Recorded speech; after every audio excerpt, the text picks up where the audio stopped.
January 29th, 1945, Holtzheim, Belgium. First Sergeant Leonard Funk turns a corner and walks straight into a nightmare. Facing him are 90 German soldiers, men who were prisoners only minutes ago, now rearming themselves. 4 American guards are on their knees, helpless. A German officer lunges, jamming an MP-40 submachine gun into Funk's stomach. He screams orders in German. Funk doesn't understand a word. He looks at the gun in his gut, looks at the 90 enemies, and does the unthinkable. He starts laughing. The officer freezes, confused and furious. He screams louder. Funk just laughs harder. It is a moment of pure insanity that breaks the tension just long enough. In the next 60 seconds, Funk unleashes hell. By the time the smoke clears, 21 Germans are dead and the rest have surrendered. That laugh didn't just save his life, it earned him the Medal of Honor. The underdog. Leonard Funk didn't look like a war hero. Born in 1916 in the Pennsylvania steel town, he was a child of the Great Depression, tough but small. At 5 feet 5 inches and 140 pounds, when he was drafted in 1941, the Army likely saw a clerk. But Funk wanted more. He volunteered for the paratroopers, an experimental unit that most soldiers considered a suicide squad. The training was brutal, designed to break the body and mind. You had to be willing to jump out of a plane behind enemy lines with no support. Funk survived the washout, earned his wings, and joined the 508th Parachute Infantry. The Army might have seen a small man, but they had just trained a giant. Survivors, men who played dead, lying motionless under the warm corpses of their friends while the blood froze in the snow, eventually crawled back to American lines. The story spreads like wildfire. It passes from foxhole to foxhole, regiment to regiment. Malmedy. The word becomes a curse. It changes the war. The gentleman's agreement is over. The Geneva Convention is dead in the snow at Baugny. A dark rage takes over the American Army. Orders are whispered down the line. No SS prisoners. When Leonard Funk hears about Malmedy, something calcifies in his soul. He has seen the waste of Normandy. He has seen the futility of Holland. But this is different.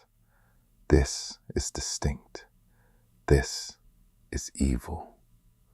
Standing in the freezing cold of the Ardennes, First Sergeant Leonard Funk makes a silent vow to himself, a promise that he will keep even when a submachine gun is pressed into his stomach weeks later. He decides with absolute certainty that he will never, ever surrender. Not to these men, not to this enemy. He will die on his feet before he dies on his knees. And that decision sets the stage for the village of Holtzheim. Late 1943.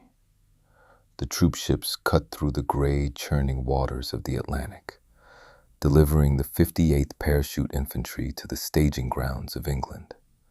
Here, they are absorbed into a legend, the 82nd Airborne Division, the All-Americans. To the fresh recruits, the men of the 82nd look like gods. They are the veterans of Sicily and Italy. They wear their jump wings with a casual arrogance born of survival.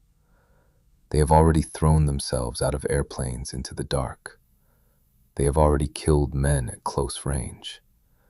They have already buried their friends in shallow, rocky graves. Into this brotherhood of hardened killers steps Leonard Funk. He is the new guy, an unknown quantity. And at 27 years old, he is practically a geriatric case by paratrooper standards. In a unit where squad mates are barely out of their teens, kids who should be worrying about prom dates rather than panzer divisions, Funk is an old man. But age brings something the 20-year-olds lack. It brings a center of gravity. Funk possesses a quiet, unshakable maturity. He doesn't bluster. He doesn't brag. He has the kind of steady competence that calms shaking hands.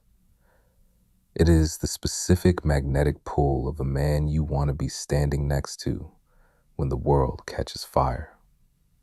By the time the invasion of Europe is imminent, he is a squad leader. By the time he reaches the snows of Holtzheim, he will be acting executive officer. But first, he has to survive the inferno of Normandy. June 6, 1944.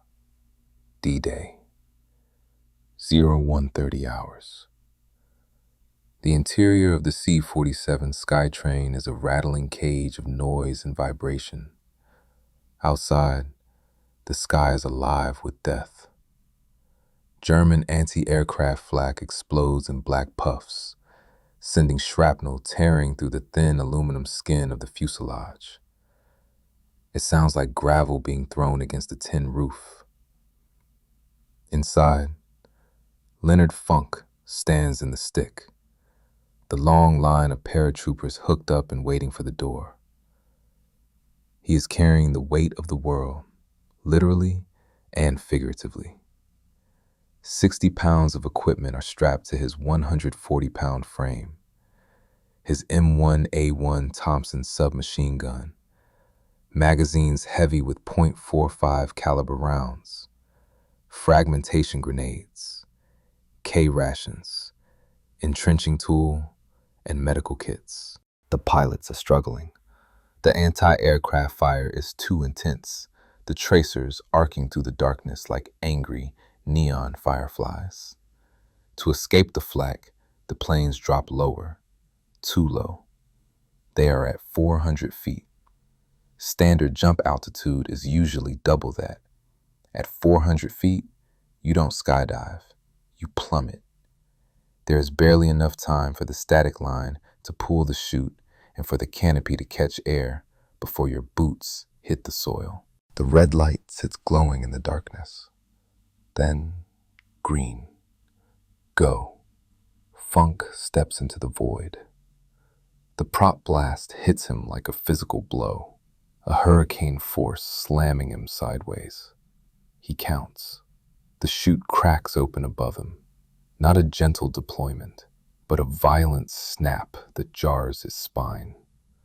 And then, silence, or relative silence. Below him lies France, occupied France, a fortress of German steel. The D-Day airborne operation is a masterclass in chaos. The precise surgical strike envisioned by the generals has turned into a shotgun blast. 13,000 paratroopers from the 82nd and 101st are scattered across 50 miles of the Cotentin Peninsula. Navigators were blinded by fog. Pilots panicked under fire. Men are landing miles from their drop zones. Some land in the flooded marshlands, deliberately inundated by Rommel, drowning silently under the weight of their own gear before they can cut their risers. Others drift directly into German bivouacs, dead before they touch the grass. Funk hits the ground hard. The earth rushes up too fast. He lands awkwardly, and a sickening crack echoes through his leg. His ankle twists violently. A severe sprain, perhaps a fracture. The pain is blinding. A white-hot spike shooting up his leg. In any other context, this is a hospitalizing injury. Tonight, it is an inconvenience. He bites back the scream. For the next 2 weeks, every single step will be an act of sheer will, a torture session. But he can stand, he can walk, he can shoot. That is all that matters. He buries his chute, hiding the white silk evidence, and checks his compass. He is 40 miles from his objective. 40 miles of hedgerows, patrols, and darkness. He is alone in a country that wants him dead. But not for long. Over the next few hours, Funk becomes a beacon. He finds a lost private here, a stray corporal there. He gathers the scattered remnants of the invasion, men from different companies, different regiments, mixed units with no chain of command. They are terrified and disoriented. They need a leader. Funk, limping and gritting his teeth, steps up. He collects a force of 18 men. Despite his crippled ankle, he refuses to lead from the rear.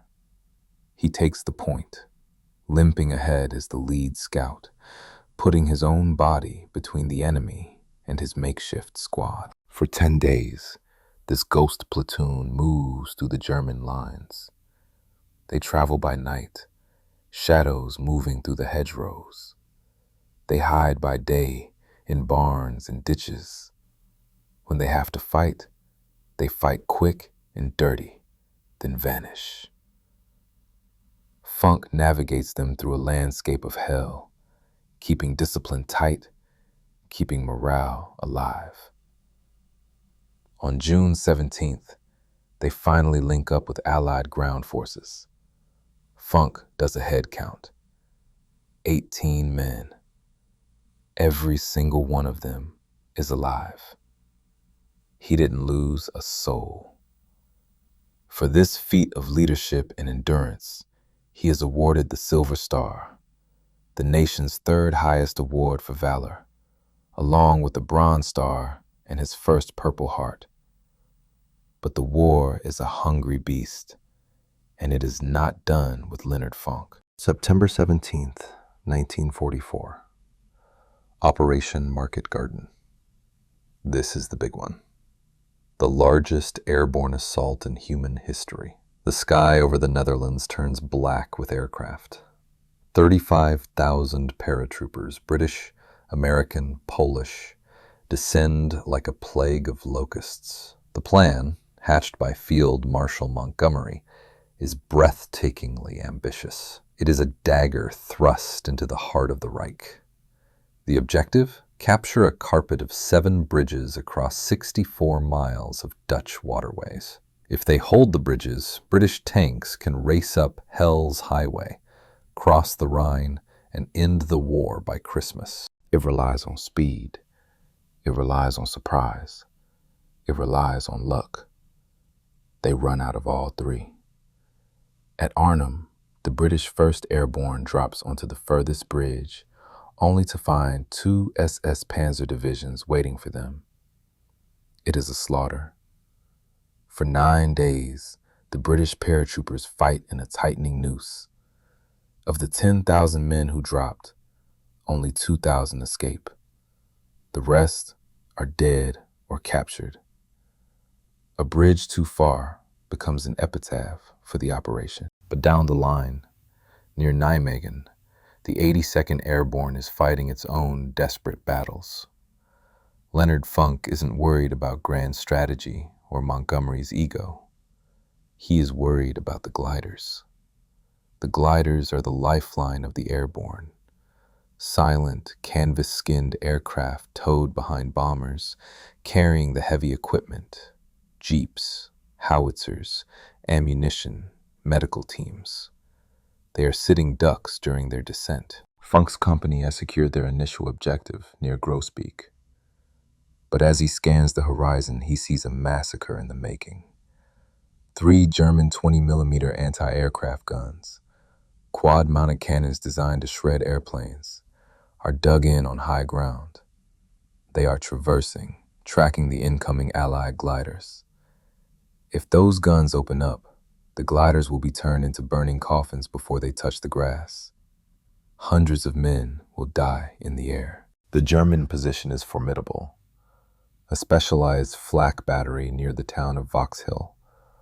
Approximately 20 German soldiers are manning the guns, protected by sandbags and interlocking fields of fire.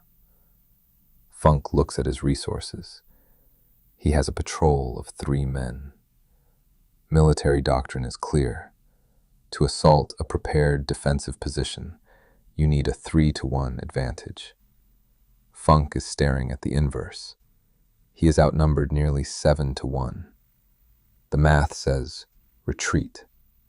Funk says attack. There is no hesitation. Leading his 3-man team, Funk launches a ferocious assault. They are a whirlwind of violence, using speed and aggression to overwhelm the German defenders. They sweep through the position with Thompson submachine guns and grenades. In minutes, it is over. The German security detachment is dead or scattered. The gun crews are neutralized. 20 enemy soldiers taken out by 4 Americans. The 20-millimeter cannons fall silent. Overhead, the gliders bank and land safely, delivering the reinforcements that will keep the division alive. For this action, Funk receives the Distinguished Service Cross. It is the second highest decoration for valor the United States can bestow, second only to the Medal of Honor. He now holds the Silver Star and the DSC. He is one of the most decorated men in the division. He is a hero. But heroism doesn't stop the winter. December 16th, 1944. The Ardennes Forest. The world is turned white and cold. The Allies believe Germany is beaten, gasping its last breath. They are wrong. In secret, Hitler has massed a final, desperate reserve. 3 armies, 400,000 men, 1,400 tanks, 1,900 artillery pieces. At 0530 hours, the silence of the Ghost Front is shattered by the roar of artillery. The Germans come crashing through the thin American lines, a tidal wave of steel aiming for the port of Antwerp. Their goal is to split the British and American armies, encircle them, and force a truce. It is the Battle of the Bulge, the largest and bloodiest battle fought by the United States in World War II. The weather fights alongside the Nazis. A blizzard descends, grounding the Allied Air Force. Temperatures plummet to 5, 10, 20 degrees below zero. It is so cold that gun oil freezes, turning semi-automatic weapons into clubs. Men's feet turn black with frostbite in their boots. Soldiers die not from bullets, but from exposure, frozen solid in their foxholes. Amidst the chaos of the breakthrough, a new horror emerges. December 17th, near the Baugny crossroads, just south of the town of Malmedy. A convoy of the American 285th Field Artillery Observation Battalion runs straight into the spearhead of Kampfgruppe Piper, an elite SS Panzer unit. These are rear echelon troops, mechanics, radio men, drivers. They are no match for Tiger tanks. After a brief, hopeless firefight, 113 Americans surrender. They are disarmed. They are lined up in a snowy field. Their hands are raised. They have followed the rules of war. They expect to be marched to a POW camp. Instead, the SS troopers raise their rifles. Machine guns open fire from the armored vehicles. The field turns into a slaughterhouse. The Americans are cut down in rows. The Germans walk among the bodies, laughing, shooting the wounded in the head, crushing skulls with rifle butts. 84 Americans are murdered in cold blood. Survive. It changes the war.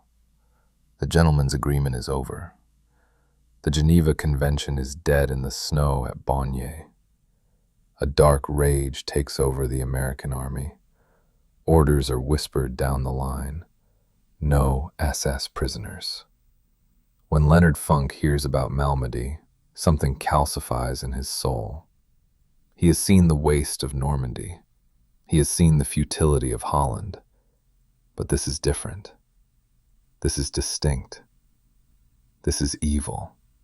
Standing in the freezing cold of the Ardennes, First Sergeant Leonard Funk makes a silent vow to himself, a promise that he will keep even when a submachine gun is pressed into his stomach weeks later.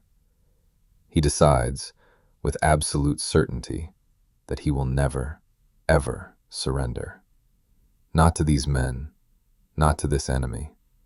He will die on his feet before he dies on his knees. And that decision sets the stage for the village of Holtzheim.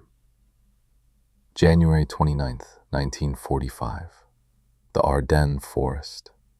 The Battle of the Bulge is officially over, the German offensive broken, but the dying is far from finished.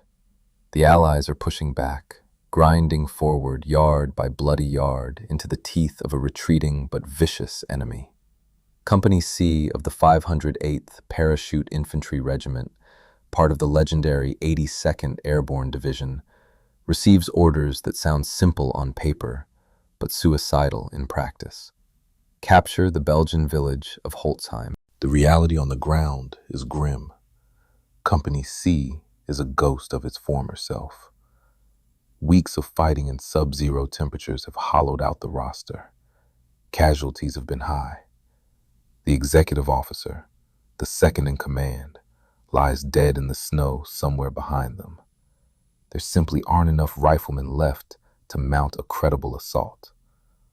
Leonard Funk, a diminutive 27-year-old from Pennsylvania, is now the acting executive officer. He surveys the depleted lines and realizes the mathematics of war are against them. He needs men. Any men. Funk marches to the company headquarters tent. Inside, the atmosphere is warm and administrative. Here sit the clerks, the supply sergeants, the cooks, the radio operators, soldiers who serve their country with typewriters and ladles, men who have spent the war supporting the fighters, not pulling triggers. Funk throws back the tent flap and changes their lives in a sentence. "You're all infantry now," he tells them. "Grab your weapons. We're taking that village." He cobbles together a makeshift platoon, 30 men.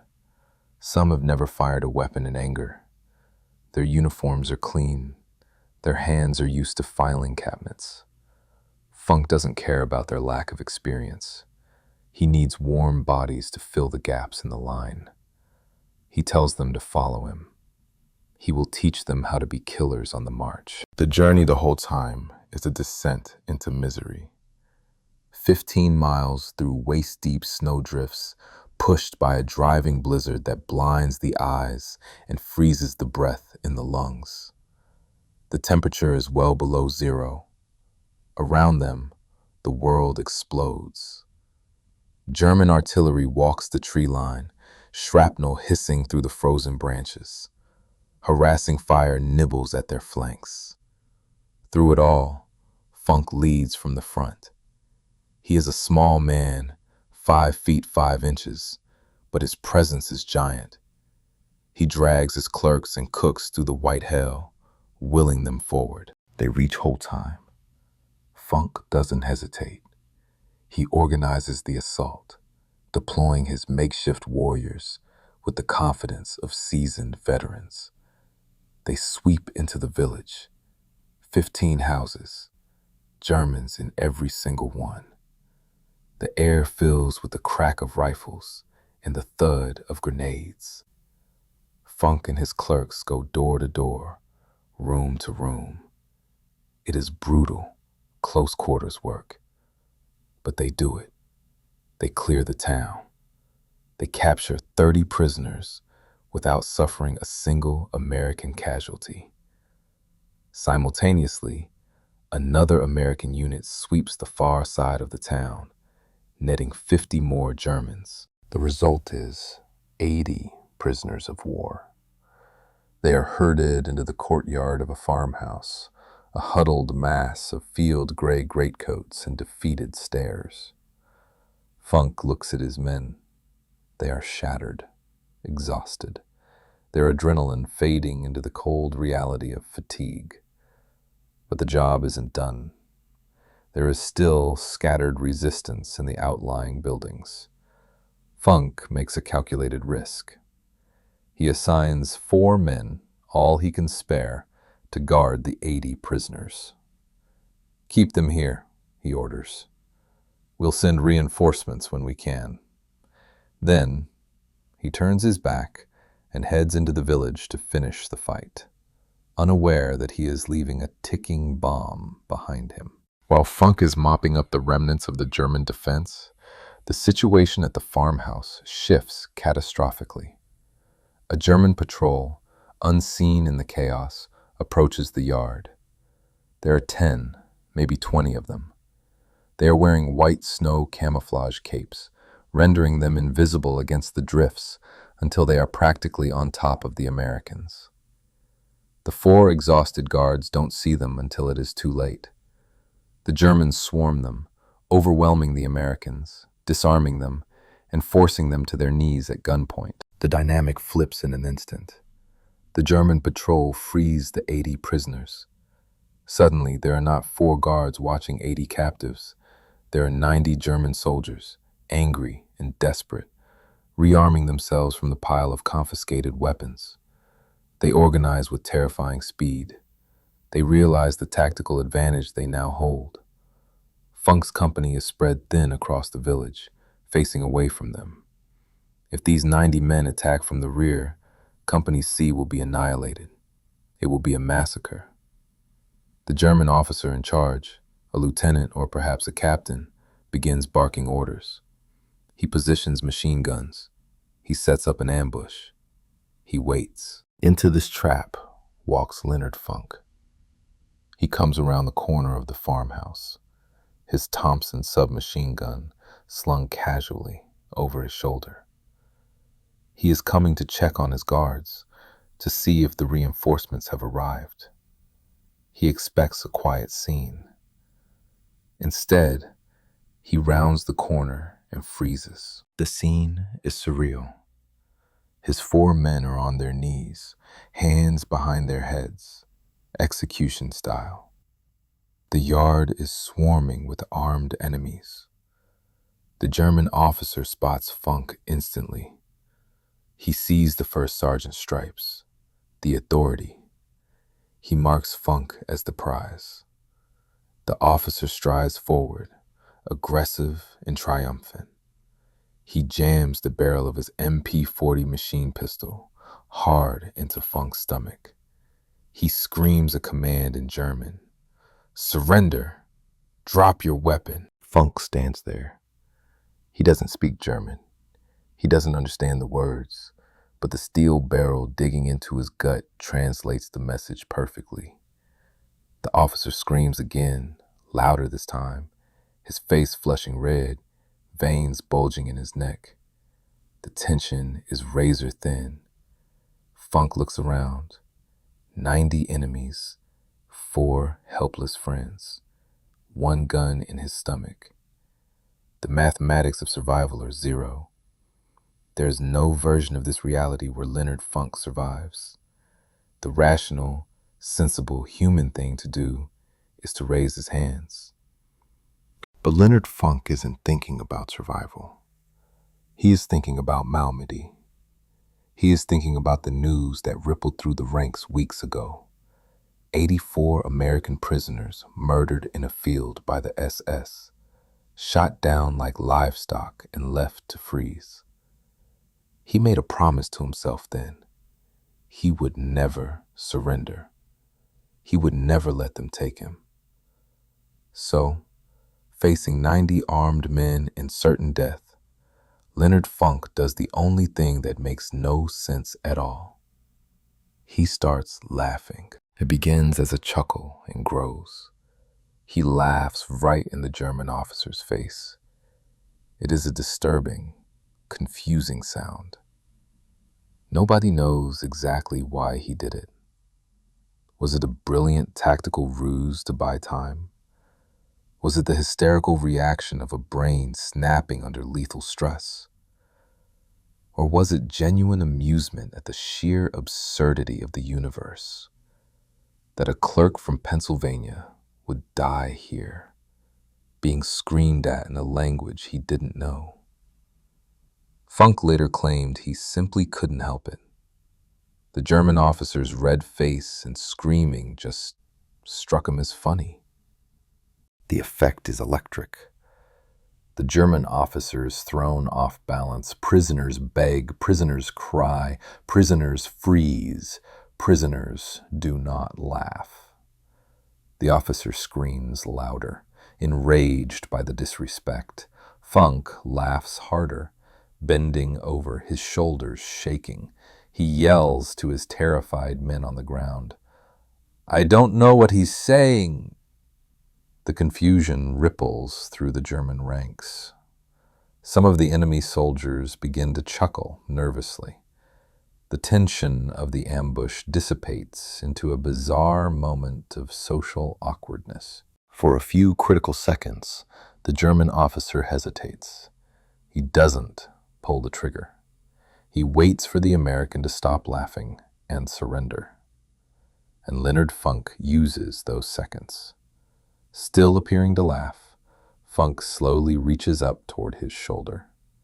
To the German, it looks like he is finally complying, reaching to unsling his weapon and drop it.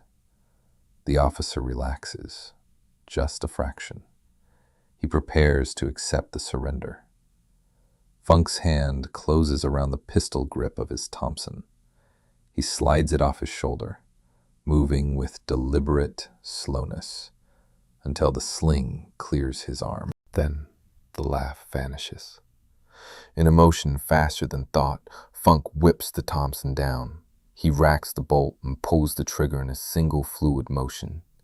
The M1A1 Thompson is a trench sweeper, firing heavy .45 caliber slugs at a rate of 600 rounds per minute. At point-blank range, it is not a gun, it is a sledgehammer. The first burst catches the German officer squarely in the chest. 30 rounds empty in less than 3 seconds. The officer is dead before his body hits the snow. Funk doesn't stop. He cannot stop. He has crossed the Rubicon.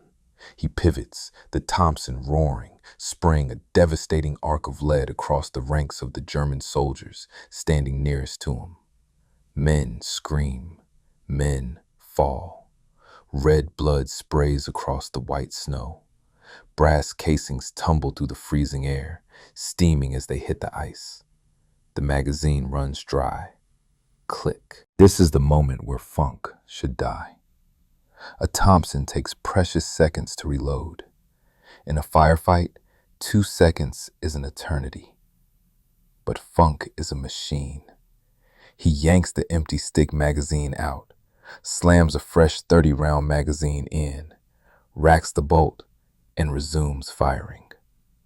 The entire reload takes less than a heartbeat, muscle memory honed by thousands of hours of repetition.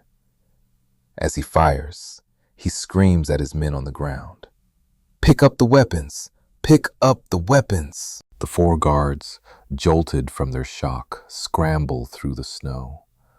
They grab the rifles dropped by the dead Germans. Seconds ago, they were awaiting execution. Now, they are fighting for their lives. The Germans are in total chaos. Their leader is dead. The laughing American is mowing them down. The ambush has turned into a slaughterhouse. Confusion reigns. Bullets crack past Funk's head.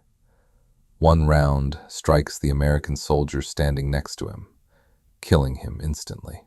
Funk keeps moving, keeps pivoting, keeps firing. The guards open fire. The Germans are caught in a crossfire they never expected. The fight lasts less than 60 seconds. When the shooting stops, The silence that follows is deafening. 21 German soldiers lie dead in the yard. Another 24 are writhing in the snow, wounded.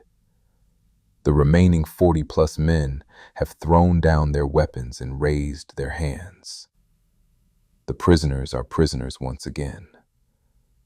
Leonard Funk stands in the center of the carnage, the barrel of his Thompson smoking, surrounded by the bodies of men who outnumbered him 90-1. He looks at his stunned men, slings his weapon and says, "That was the stupidest thing I've ever seen." The aftermath is almost anticlimactic. Company C secures the village. The surviving Germans are marched to the rear, this time under heavy guard. Funk files his report. To him, it is just another day, just another firefight. But the story travels. It moves up the chain of command, from the regiment to the division, spreading like folklore. The story of the first sergeant who laughed at an execution squad and killed them all. When the recommendation for the Medal of Honor reaches Washington, there is no debate. The facts are indisputable. The official citation reads like fiction. He was ordered to surrender by a German officer who pushed a machine pistol into his stomach. Although overwhelmingly outnumbered and facing almost certain death, First Sergeant Funk, pretending to comply, riddled the German officer and turned upon the other Germans. September 5th, 1945. The White House Rose Garden. The war is over. President Harry S. Truman stands before Leonard Funk. He places the blue ribbon of the Medal of Honor around Funk's neck. Truman, a man who held the power of the atomic bomb, looks at the former clerk and says, "I would rather have this medal than be President of the United States." Take a moment to tally the cost of Leonard Funk's war. The Medal of Honor for Holtzheim, the Distinguished Service Cross for single-handedly destroying an anti-aircraft battery in Holland, the Silver Star for leading 18 lost men through 40 miles of enemy territory in Normandy, the Bronze Star for meritorious service, 3 Purple Hearts, wounded 3 separate times, returning to the line every time, the French Croix de Guerre, the Belgian Order of Leopold, the Dutch Military Order of William. Leonard Funk returns home as the most decorated paratrooper of World War II. He is 5 feet 5 inches, 140 pounds, and a legend. But legends have to live in the real world. Funk goes home to Pennsylvania. He doesn't write a memoir. He doesn't go on a speaking tour. He doesn't run for office. He refuses to cash in on the blood he spilled. Instead, he gets a job with the Veterans Administration. The VA, the massive, grinding bureaucracy tasked with caring for the broken men who came home. For 27 years, Leonard Funk sits at a desk. He helps other veterans navigate the paperwork. He processes disability claims. He fights for benefits for men who gave everything. It is the same kind of clerk work he did before the war. Quiet, unglamorous, essential. He marries his wife Gertrude. They have 2 daughters. They live in a modest house in McKeesport, a working-class steel town. The medals sit in a case, rarely opened. When neighbors or co-workers ask about the war, about the laughing, about the 90 Germans, he shrugs. "Did what I had to do," he says. That is all. Leonard Funk dies of cancer on November 20th, 1992. He is 76 years old. He is buried in Arlington National Cemetery, Section 35, grave 23,734. Today, a fitness center at Fort Liberty bears his name. A stretch of highway in Pennsylvania honors him. But outside of military historians, few know his name. They know Audie Murphy. They know Alvin York. They do not know the quiet paratrooper who defied the math of survival. The story of Leonard Funk is a lesson on the nature of courage. War does not favor the strong. Strength can be overwhelmed. It does not favor the fearless. The fearless die young. War favors the thinking man. At Holtzheim, any rational human being would have surrendered. The logic was absolute. But Funk wasn't operating on logic. He was operating on a moral imperative. He remembered the murdered men at Malmedy, and he decided that dying fighting was better than dying kneeling. So he laughed. Maybe it was a tactic. Maybe it was madness. But in that laugh, he found the space to act, and in that action, he proved President Truman right. Courage isn't about how big you are or how hard you can hit. Courage is what you do when a gun is shoved in your gut, 90 men want you dead, and you decide to rewrite the ending of the story.